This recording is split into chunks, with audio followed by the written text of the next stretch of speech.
Elmer and the Dragon, Chapter 10. Elmer flies home. They flew and flew, the dragon trying hard not to look at or even think about the wet, wet ocean. Elmer sat watching their shadow rippling over the waves beneath them, feeling washed by the cool morning breeze. The dragon was strong and well-rested, being nicely stuffed with skunk cabbages and ostrich ferns, and they hadn't stopped once when he shouted towards evening, "I think I see land ahead." "So do I, and I think it's the coast of Popsicornia," yelled Elmer. "Yes, I'm sure it is. There's Firefly Lighthouse. It won't be long now. It's just a few miles up the coast from here." "Where shall I land when we get there?" asked the dragon. "Now that I'm free, I should hate to be put in a zoo or a circus or something." "Well, it'll be dark soon. I think you could land on a wharf without attracting attention. Of course, we'll have to be quiet."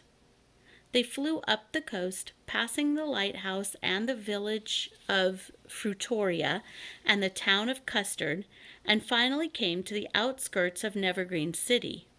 "There it is!" cried Elmer. "See that dark patch is Evergreen Park. I live just across the street. Could you land on that long wharf just ahead?"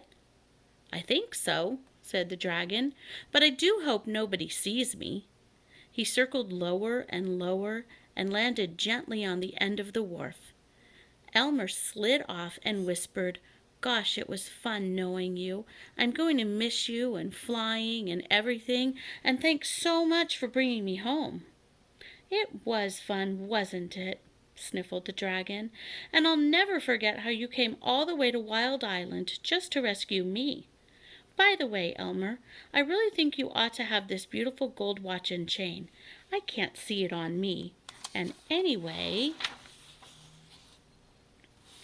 I don't even know how to tell time." "Are you sure? I could give it to my mother, but haven't I got something you'd like to trade it for?"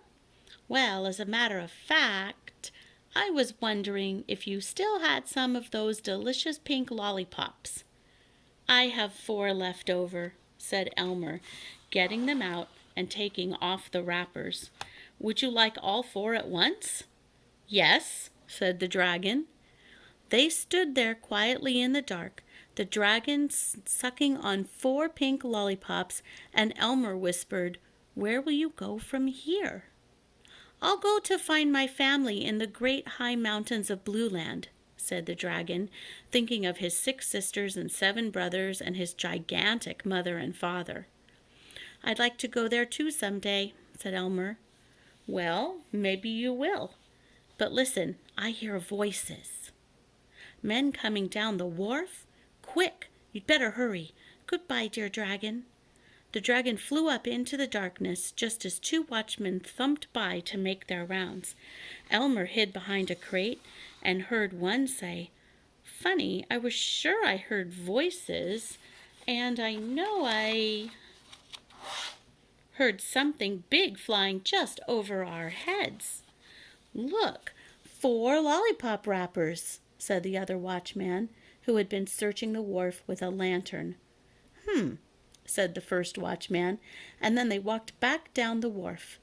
Elmer followed them at a distance, and while they were telling another watchman about the lollipop wrappers, he ran as fast as he could, through the streets, through Evergreen Park, and all the way home. He leaped up on the porch steps 3 at a time, yelling, "Mother, Daddy, I'm home! Happy birthday!" Mr. and Mrs. Elevator rushed to the door and threw their arms around Elmer.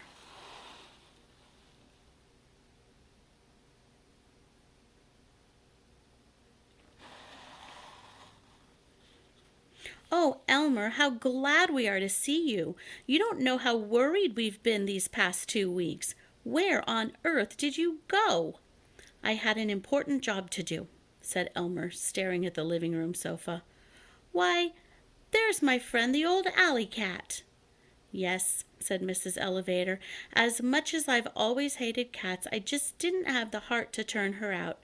She came to the door the day after you left, and I kept thinking, Elmer loved this cat. I really ought to take good care of her. And do you know, I've grown awfully fond of her in just 2 weeks." Elmer rushed over to the cat and whispered, "I rescued the dragon, and he just flew me home. He was right where you told me he'd be."